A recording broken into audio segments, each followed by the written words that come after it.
Mateus 17, 1 a 13, diz assim: 6 dias depois, tomou Jesus consigo a Pedro e aos irmãos Tiago e João, e os levou em particular a um alto monte. E foi transfigurado diante deles, o seu rosto resplandecia como o sol, e as suas vestes tornaram-se brancas como a luz. E eis que lhes apareceram Moisés e Elias, falando com ele. Então disse Pedro a Jesus: Senhor, bom estarmos aqui.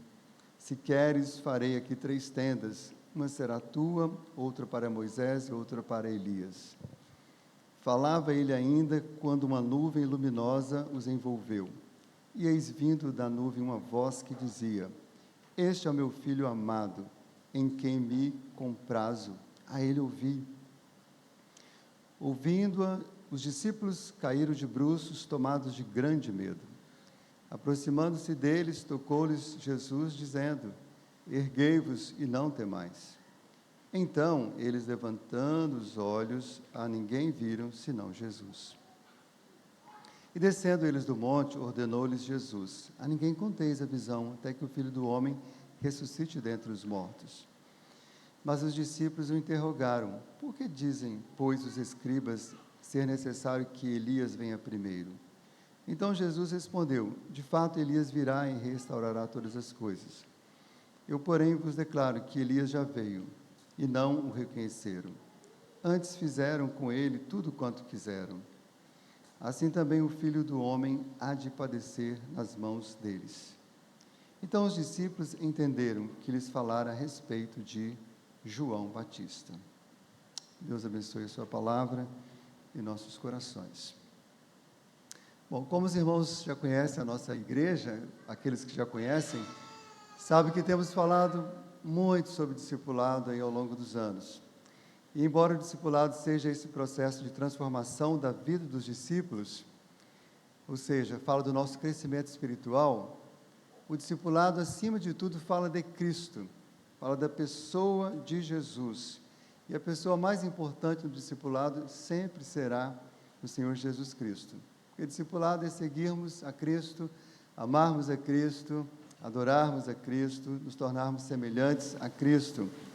Então, irmãos, tudo no reino de Deus é sobre Cristo, não é sobre mim, não é sobre você, não é sobre uma denominação, não é sobre um CNPJ, não é sobre uma tradição, é sobre Jesus. Os irmãos têm acompanhado a exposição do livro de Mateus, sabem que no capítulo 16, Jesus fez impactantes declarações sobre ele. Tais declarações ficaram na mente e nos lábios dos discípulos até a transfiguração, especialmente. No texto que nós acabamos de ler, provavelmente foi no Monte Hermon, que 3 discípulos de Cristo usufruíram de uma experiência extraordinária, que mais uma vez confirmava quem era Jesus. Aconteceu aquilo que é chamado de a transfiguração. Essa é uma palavra lá do texto grego, que depois ela vai dar origem a uma palavra que nós conhecemos como metamorfose. Também como transformação, que indica uma transformação de fora para dentro.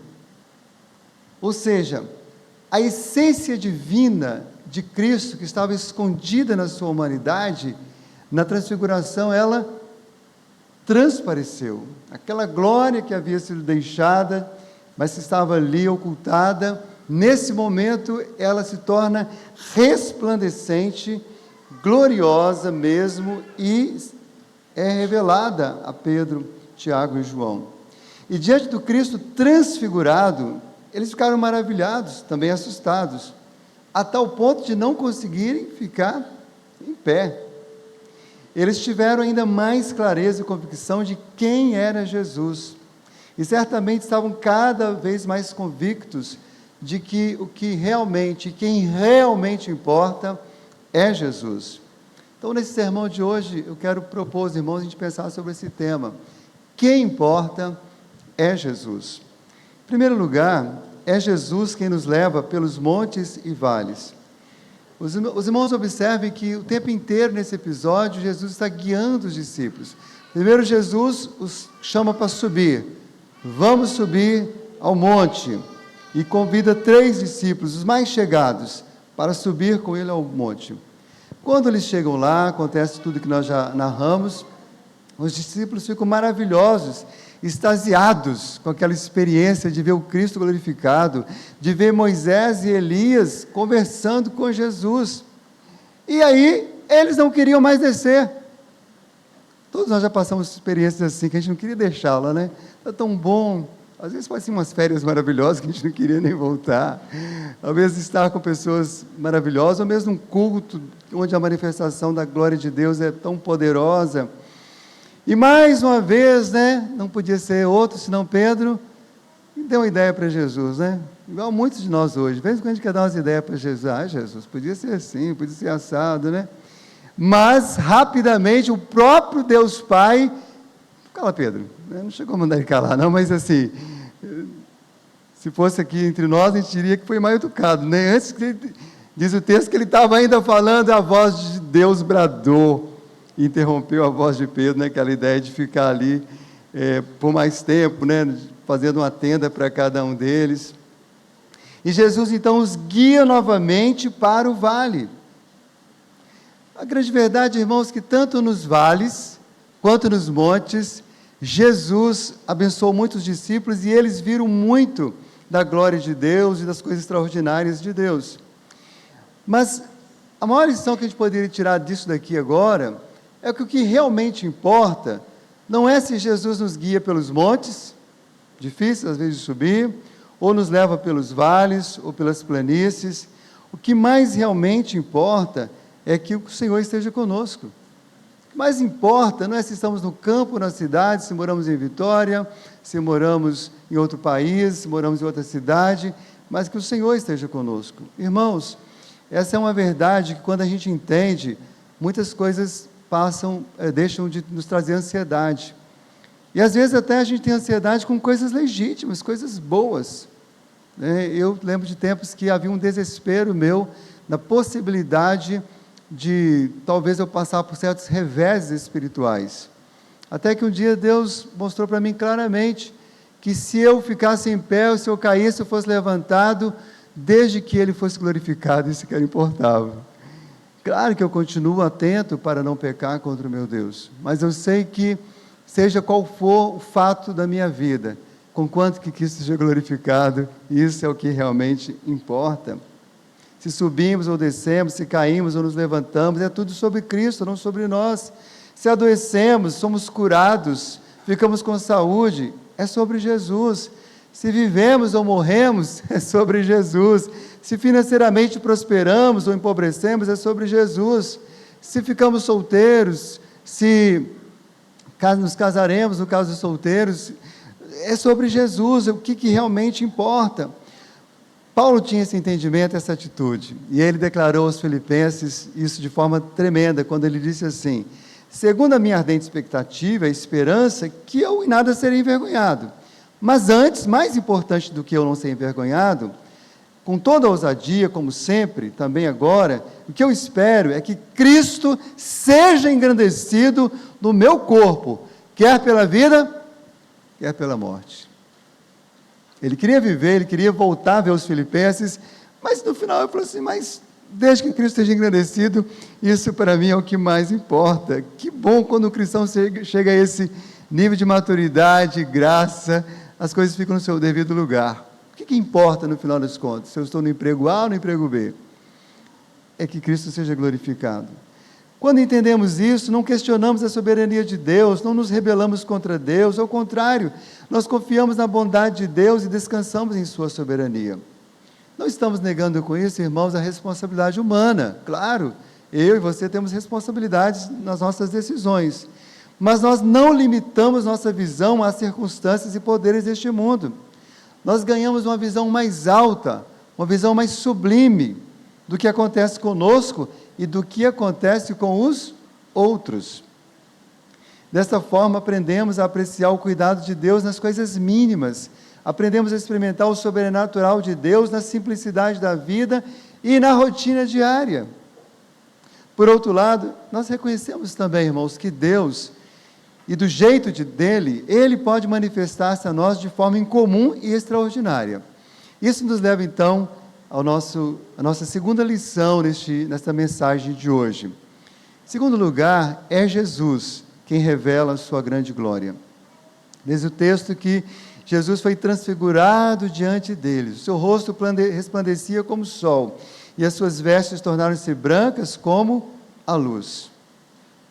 Irmãos, experiências extraordinárias sempre foram, são e serão extraordinárias, obviamente.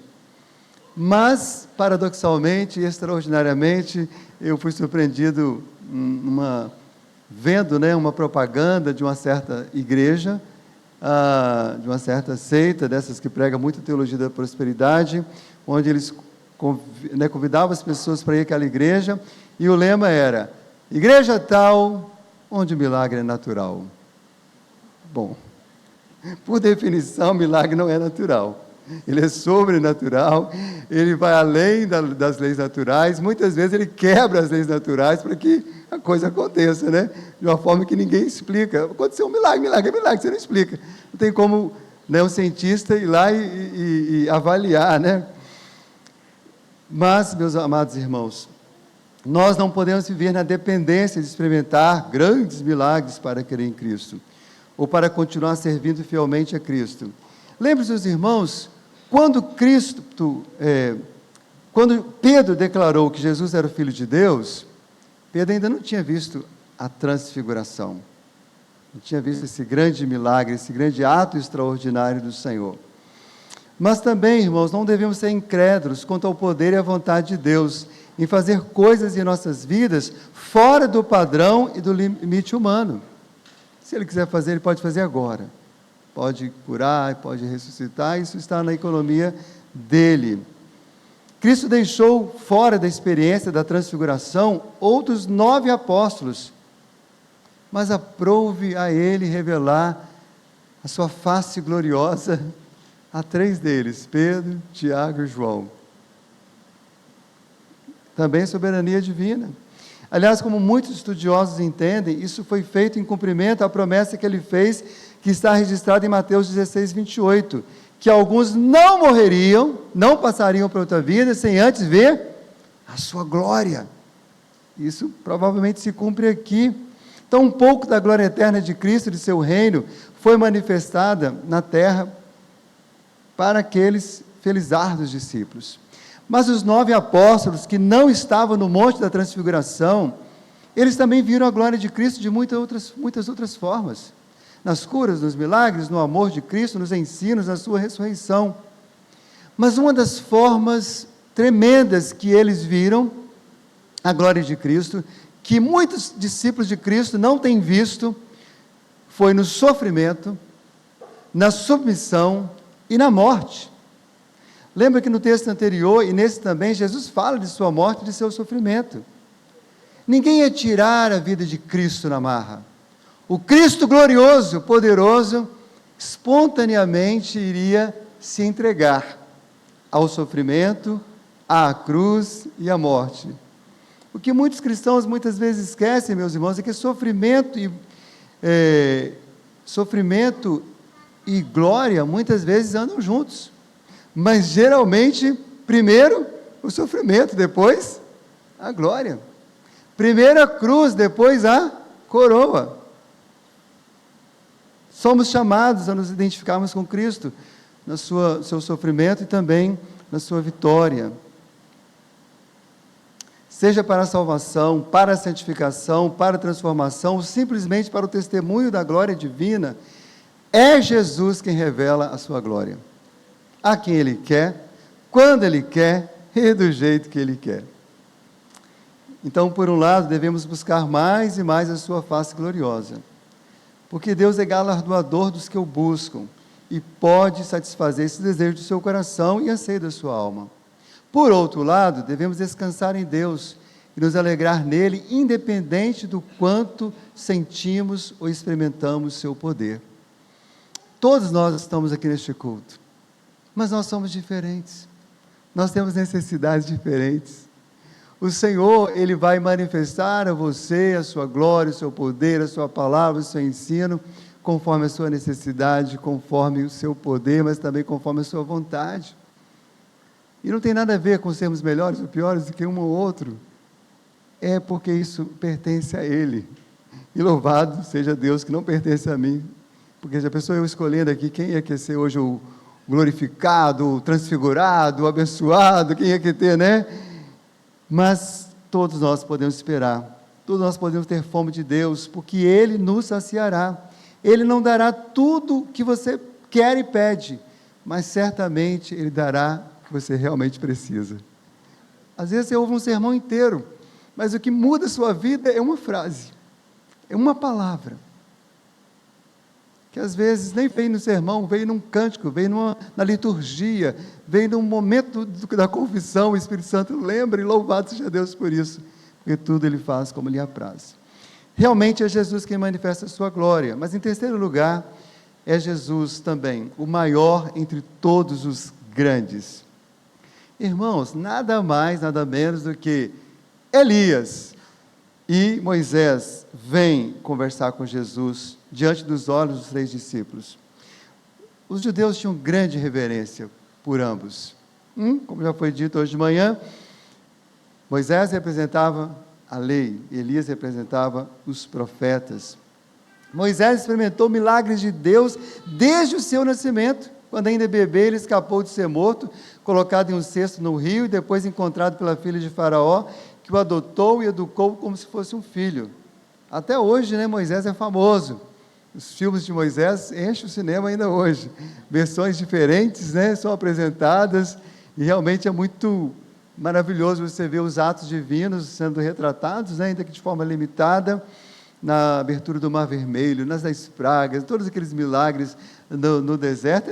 Moisés realmente foi um grande líder, grande homem de Deus, legislador, chamado por Deus para libertar o povo de Israel do Egito e levá-lo à terra de Canaã. Moisés experimentou grande intimidade com Deus. Ele era um tipo de Cristo. Os líderes religiosos e políticos de Israel se vangloriavam porque, de certa forma, eles ocupavam a cadeira de Moisés. Mas eles nunca tiveram a autoridade de Moisés. Elias foi o grande profeta que levou a mensagem de Deus ao norte de Israel durante o reinado de Acabe, que, aliás, cumpriu um mandato profético confrontando os pecados de Israel, da nação e do rei Acabe, correndo o risco de morrer, foi ameaçado de morte várias vezes, mas corajosamente cumpriu a sua missão. Elias também usufruiu da presença e do poder de Deus de uma maneira tão grande que no final da sua vida, Deus fez uma graça com ele, né? Você não vai baixar a cova não, vou mandar um carro de fogo aí para te pegar. Ô gente, é muito privilégio. E Eliseu, quando piscou o olho, Elias, né, já estava subindo, né? Então, isso tudo mostra a grandeza desses homens. Malaquias havia profetizado que antes do grande dia do Senhor, Elias viria. Seria esse o momento do cumprimento dessa profecia? Os discípulos ficaram meio confusos, né? Não, de maneira alguma. Jesus deixa isso bem claro. Obviamente, a profecia de Malaquias sobre Elias voltar não era literal. O que ele queria dizer é que haveria um profeta na mesma unção e poder de Elias, que no caso foi João Batista, conforme o próprio Cristo afirmou. Mas na transfiguração, Moisés e Elias conversam com Jesus, testemunhando a favor de Jesus como o Messias ungido de Deus, o qual tanto cumpriu a lei, quanto cumpriu todas as profecias dos profetas do Antigo Testamento sobre o Messias. E Jesus, sendo o maior entre todos, reuniu os ofícios de rei, sacerdote, profeta, uma grandeza incomparável.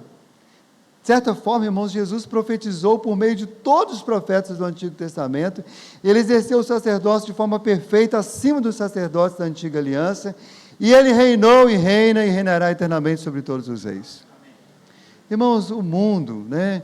Eu conheço tão pouco, você também, né? Hoje tanta coisa sobre o mundo, mas a gente conhece mais o Ocidente, né? O Ocidente é cheio de ícones, de grandes heróis, de grandes vultos. Eu fico imaginando o Oriente, que a gente conhece tão pouco, né, do mundo oriental, devem ter inúmeros heróis, pessoas importantes, líderes, ídolos. Então, Então, mas Jesus, de leste a oeste, de norte a sul, em todos os cantos da terra, Jesus é o maior, é o maior, e é o maior, é o nome sobre todos os nomes. Mas em quarto lugar, também quero considerar com os irmãos, é Jesus, o Filho amado do prazer do Pai. Falava ele ainda quando uma nuvem luminosa os envolveu. Eis vindo a nuvem, uma voz que dizia: este é o meu Filho amado, em quem me comprazo, a ele ouvi. A voz divina não falava sobre Pedro, não falava sobre Tiago, não falava sobre João, não falava sobre Moisés, nem falava sobre Elias. A voz divina falava de Jesus. Este é o meu Filho amado, em quem eu me comprazo.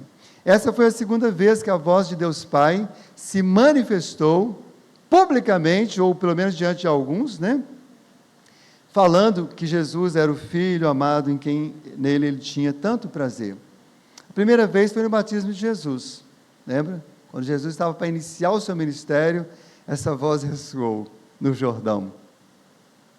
Quando as águas do batismo estavam ali sobre Jesus, aquela voz ressoou, a pomba desceu e houve aquela manifestação gloriosa da presença de Deus. Mas nesse tempo da transfiguração, o ministério de Jesus já estava em franco desenvolvimento. Então, além da voz divina reafirmar a identidade de Cristo, era também um testemunho para os principais discípulos de Jesus. Irmãos, Pedro, Tiago e João nunca mais esqueceram aquela voz. Imagina quando que aquela voz vinha sobre eles depois e ao longo de suas vidas, e quando Pedro foi crucificado de cabeça para baixo, e quando João estava na ilha de Pátimos, e quando Tiago foi morto à espada, essa voz continuava ressoando: vocês estão morrendo por aquele que é meu Filho amado, em quem eu tenho nele todo o prazer. Mais tarde, quando Pedro escreve a sua carta, ele testemunha desse fato. Olha o que Pedro escreveu: porque nós não vos demos conhecer o poder e a vinda do nosso Senhor Jesus Cristo, seguindo fábulas engenhosamente inventadas, como de fato até hoje nós somos acusados disso, por supostos cientistas ou até mesmo supostos teólogos liberais. Mas Pedro atesta e diz: não foi dessa forma, nós mesmos fomos testemunhas oculares da sua majestade, pois ele recebeu da parte de Deus Pai honra e glória, quando pela glória excelsa, aqui com letra maiúscula, foi enviada a seguinte voz: este é o meu Filho amado, em quem me comprazo. Ora, esta voz vinda do céu, nós a ouvimos quando estávamos com ele no Monte Santo. Pedro reconheceu que não foi uma alucinação, não foi uma voz da glória divina, a glória excelsa do Pai que se manifestou, declarando quem era Jesus. Jesus recebeu da parte do próprio Deus Pai honra e glória. Isso foi mais uma confirmação da divindade de Cristo. Jesus, o Filho do homem, também é o Filho de Deus, como é testemunhado em várias passagens das Escrituras. Marcos, por exemplo, começa o seu evangelho dizendo, o evangelho de Cristo dizendo: princípio do evangelho de Jesus Cristo, Filho de Deus. Jesus não é um Filho de Deus, como eu e você que fomos adotados. Ele é o Filho, eternamente gerado de Deus Pai. Crer e receber Jesus como Filho de Deus, como o Filho de Deus, é a essência da fé cristã, e define quem de fato já se tornou Filho de Deus.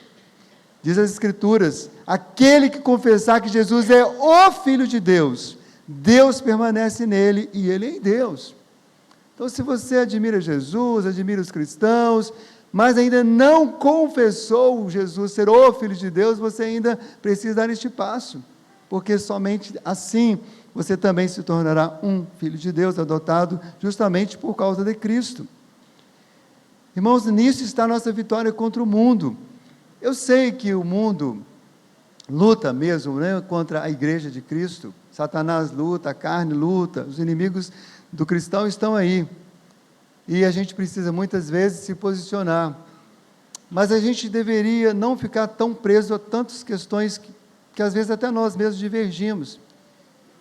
E nos apegar àquilo que é essencial, porque está escrito: quem é que vence o mundo? Senão aquele que crê ser Jesus, o Filho de Deus. esse que tem essa convicção é que pode vencer o mundo. Não fala necessariamente de presbiterianos, batistas, ou que crê nas doutrinas tais, ou mais para lá ou mais para cá, mas fala da essência de quem crê. Se você realmente já crê que Jesus é o Filho de Deus, você pode vencer o mundo em nome de Jesus, porque Ele está com você. Enquanto cristãos, podemos divergir, então, em muitos pontos doutrinários, mas quanto a isso não podemos titubear. Ouçamos a exortação das Escrituras, tendo, pois, Jesus, o Filho de Deus, como grande sumo sacerdote que penetrou os céus, conservemos firmes a nossa confissão. Se você não puder confessar muita coisa numa situação de evangelizar alguém, ou mesmo de perseguição, e tiver que escolher algo, confesse isso: eu creio que Jesus é o Filho de Deus, o meu Senhor, eu já o recebi desta forma, e é assim que eu vivo, e é assim que eu vou morrer para Ele, se for o caso. Mas em quinto e último lugar, quero destacar aos irmãos, é Jesus quem nos direciona na missão. Meus irmãos, imagine se fosse eu e você no Monte da Transfiguração. Para um pouquinho. Pedro, Tiago e João. Imagine, fosse eu e você. Eu, Dudu e Jéder. Ô, gente, a gente ia voltar correndo, com vontade de contar para todo mundo o que a gente viu. Mas quando eles estão descendo o monte, Jesus lhes ordenou: a ninguém conteis a visão, até que o Filho do Homem ressuscite dentre os mortos. Como? Por que esconder algo tão maravilhoso? Bom, existem muitas especulações sobre esse assunto, não vou discorrer muito sobre isso. Talvez porque Jesus ainda não havia justamente cumprido a sua missão de morrer de forma redentora e, consequentemente, não havia ainda ressuscitado. A transfiguração, naquele momento, era uma maneira de fortalecer e preparar os discípulos para o que iria ainda acontecer. Inclusive, o sofrimento que Jesus ia passar, os medos que os discípulos iam enfrentar. E certamente, após a sua ressurreição, faria muito mais sentido narrar o episódio da transfiguração. Mas a lição preciosa aqui, que eu quero deixar com os irmãos, é que precisamos estar atentos aos direcionamentos de Deus para o cumprimento da missão que Ele nos deu, enquanto discípulo e igreja dEle. Olha, nessa semana, não vou citar o nome não, mas alguns vão saber, né? Eu não pedi autorização, né? Eu encontrei uma irmã que está grávida. Bom, tem várias pessoas grávidas por aí, né? E aí, eu falei: e aí, já fez o ultrassom para ver o sexo? Ah, já fiz, já. Mas, e qual o sexo? Não sei qual o sexo. Eu falei: mas quem é que sabe? Alguém sabe, né? Além da doutora, né? Ela precisava escolher alguém que pudesse saber, né, em primeira mão, o sexo do bebê, para no dia do chá revelação, no dia que a família, os amigos estiverem reunidos, né, revelar. E aí eu falei assim: poxa, você podia privilegiar a sua mãe e contar para ela com antecedência, né? Eu falei: o senhor está doido? Se eu tivesse contado para minha mãe, o mundo inteiro já sabia que era o sexo.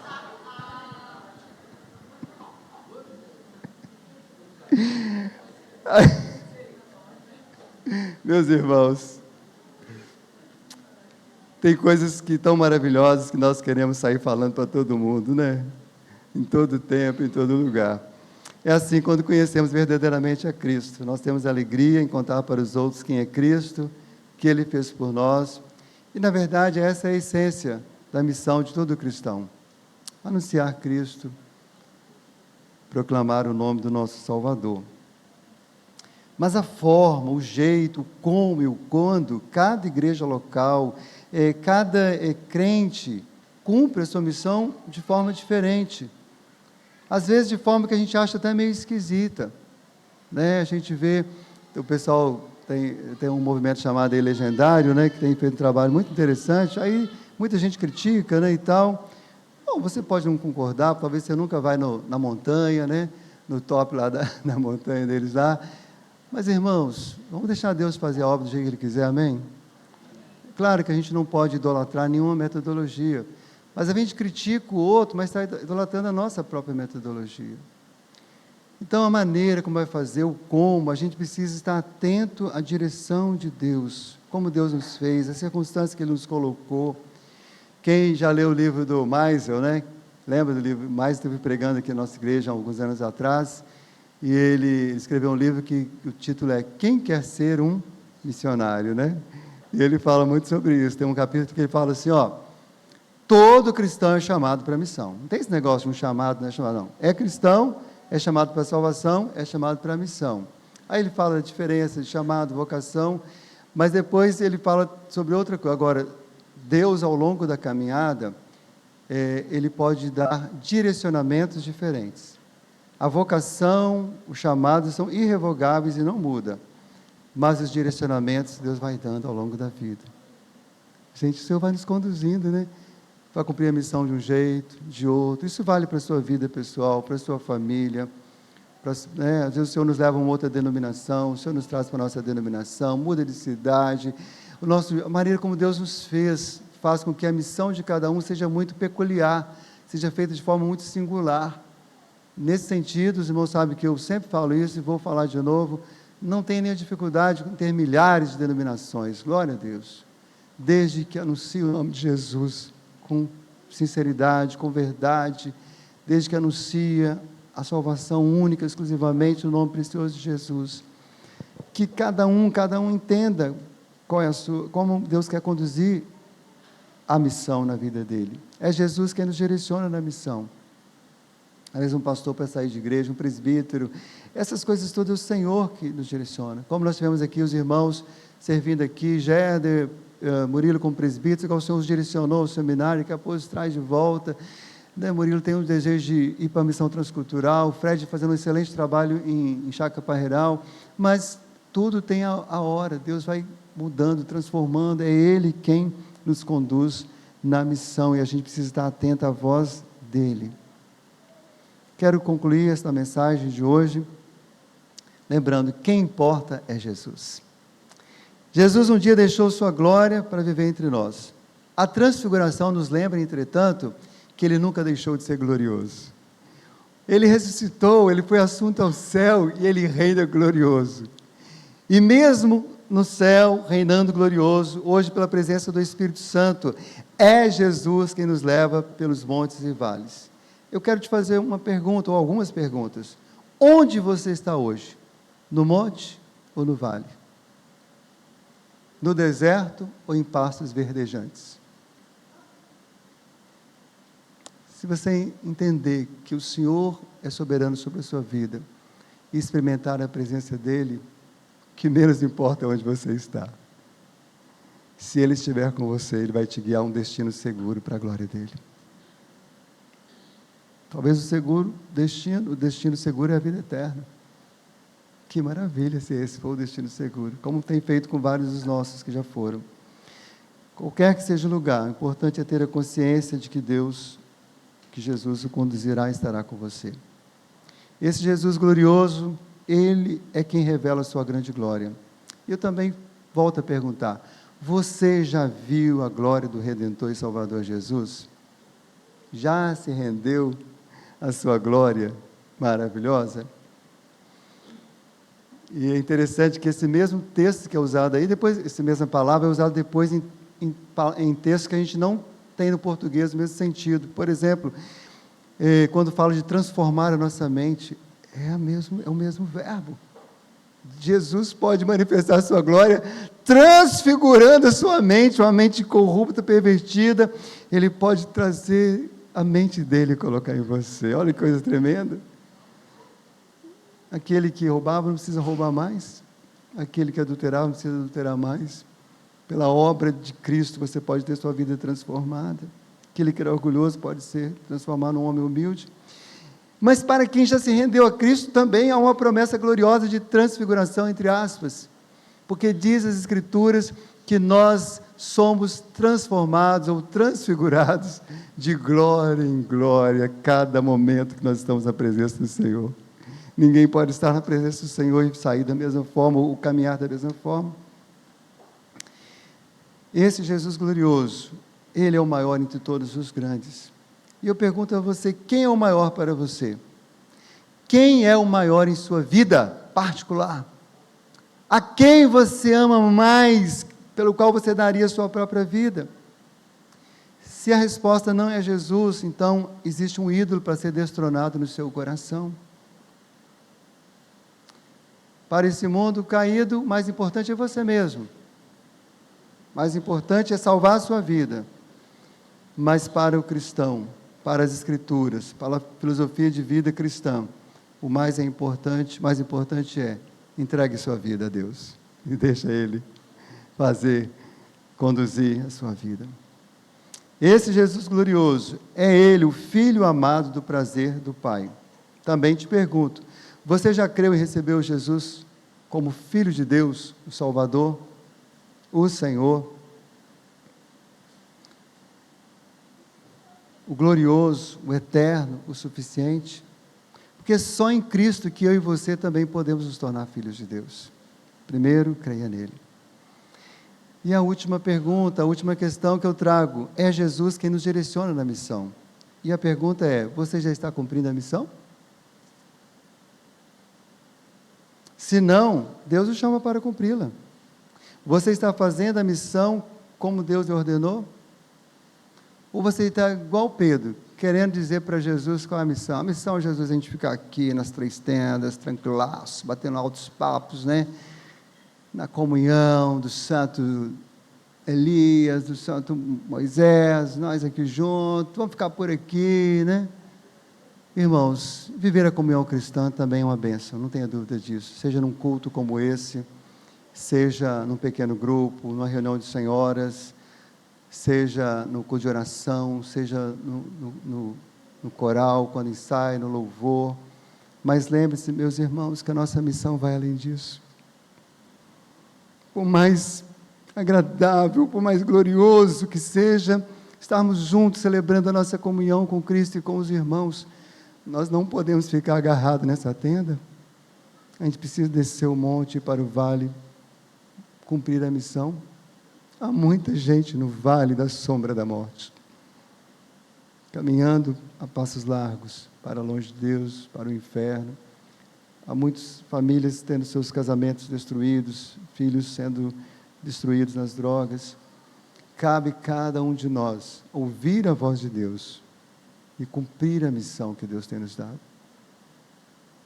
Que Deus assim nos abençoe. Amém, meus irmãos?